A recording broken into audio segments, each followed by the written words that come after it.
The structure of standard DBT involves a pre-treatment period of time. This is when the patient and the therapist determine whether they can work with one another and whether the patient is willingly entering into a DBT plan.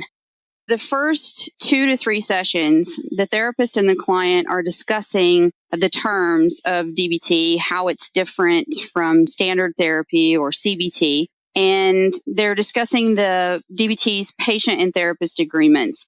The most significant parts of those agreements involve the 1-year term gentleman's agreement to stay in therapy.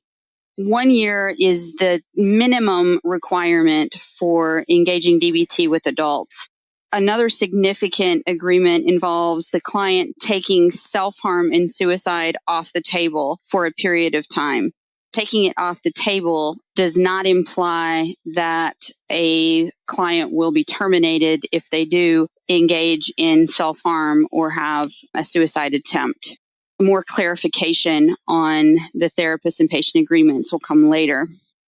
Once pre-treatment has passed and the agreements are signed, then the patient would enter into stage 1. And stage 1 is the most well-known phase of DBT. It's the one that's most talked about, and it involves getting the patient's behaviors under control. There are 4 modes of therapy, or there are 4 modes in DBT. One involves individual therapy. So individual therapy is just a part. It involves weekly sessions, is structured, requires the most training for the therapist. To be a group leader does not require as much training, but for an individual therapist, they need to be well-versed in a variety of different parts of DBT and CBT. In an individual session, it's structured. There is homework every week, and the diary card, the DBT diary card being one of those. The individual therapist will be engaged with the client in conducting behavioral chain analysis repeatedly during each session in stage 1.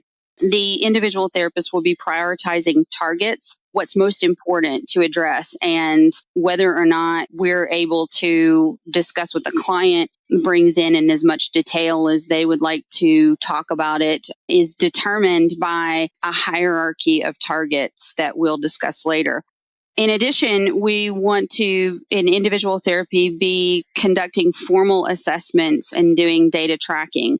For example, in an individual session with a client who might have increased their suicidal thinking, we would do a formal assessment called the Linehan Risk Assessment Protocol. So that would be an example of a formal assessment that DBT requires. The next component after individual therapy is group skills training. So this is absolutely required. And in fact, more research has come out suggesting that group skills training is helpful in and of itself, independent of individual DBT. Group skills training is a weekly 1.5 hour to 2.5 hour psychoeducational group. You would have in a DBT group between 3 and 10 individuals, and that would determine how long your group was. So if it was between 1.5 hours to 2.5 hours, is somewhat determined by the amount of patients that you have in that group. There are 4 modules in group, and mindfulness is the most popular and most well-known of those. But there are also 3 other ones that we can discuss in more detail later on down the line. Another component, we have individual group. Another component is intersession contact. Now, intersession contact can exist in different forms. That could be telephone coaching. It could be if the patient had an individual therapist and they were on a residential unit, then they would have access to someone in between their sessions at any point in time. This is a 24-hour intersession contact possibility. If you were doing individual therapy, that client would have your personal cell phone number. They might call, they might text, they might email. Being able to manage and set limits around that is a key feature in DBT, and any violation or problems that arise around that would be treated as what's called a therapy interfering behavior. therapy interfering behaviors are another concept that we can go into in more detail at another point. So observing limits for the therapist is extremely important when it comes to intersession contact. And that is partially why an individual therapist needs to be well versed in all of the DBT principles and theory and practices.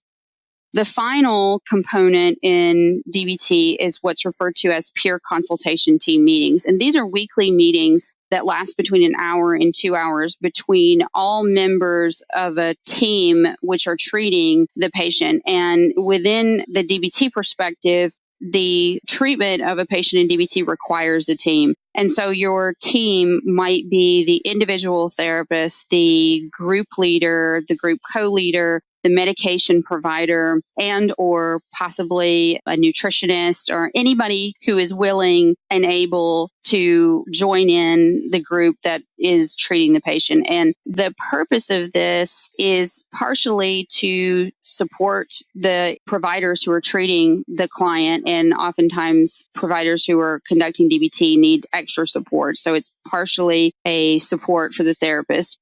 It's also a forum for being able to discuss cases and to apply DBT principles to the case. And it's also a way to learn more about DBT and reinforce some of the practices from group that each and every provider needs to actually practice for themselves.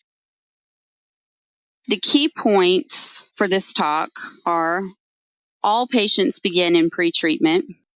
Pre-treatment involves the therapist and the client agreeing to work with one another.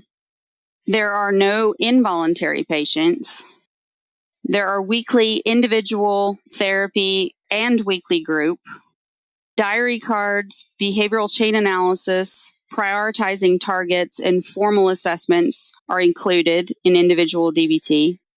There are 4 modes in DBT: individual therapy, group skills training, peer consultation team meetings, and intersession contact between therapist and patient.